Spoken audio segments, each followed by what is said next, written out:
મિત્રો, સંસ્કારી ગૃહમંત્રી આદરણીય પરમ પૂજ્ય ધુરંધર મિસ્ટર હર્ષ સંઘવી, જેમને લોકોના સંસ્કારની બહુ ચિંતા છે, એ હર્ષ સંઘવી ભાઈએ 2013માં એવું કૃત્ય કર્યું હતું કે એમની સામે મને મળેલી માહિતી પ્રમાણે સુરતના ઉમરા પોલીસ સ્ટેશનમાં એક ગુનો નોંધાય છે, જેનો એફઆઈઆર નંબર છે 251/2013, જેની કલમો છે જે તે વખતેની આઈપીસી કલમ 143, આઈપીસી કલમ 147 એટલે કે રાયોટિંગ, પણ મહત્વની કલમ છે 332 એટલે કે જાહેર સેવક સરકારી કર્મચારી ઉપર હુમલો કરવો. જી હા, ગુજરાતના નાયબ મુખ્યમંત્રી હોમ મિનિસ્ટર હર્ષ સંઘવી ઉપર 2013માં સુરતના ઉમરા પોલીસ સ્ટેશનમાં એફઆઈઆર નંબર 251/2013 દરમિયાન આ કલમ 332 હેઠળ એક સરકારી કર્મચારી પર હુમલો કરવાનો ગુનો નોંધાયેલો.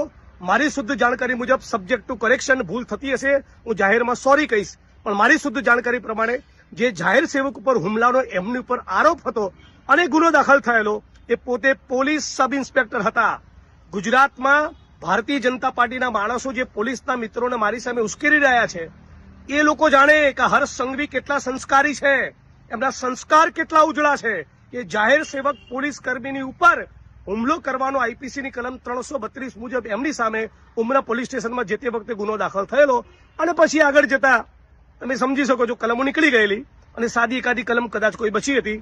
અને બીજા પણ ભારતીય જનતા પાર્ટીના મિત્રોએ પટ્ટા ઉતારી દેવાની વાત એટલા માટે કરી હતી પોલીસના કે એ એમના નજીકના પરિચિત થતા હતા અમુક આરોપીઓને બચાવવાની વાત હતી. મારા કિસ્સામાં એવું નથી.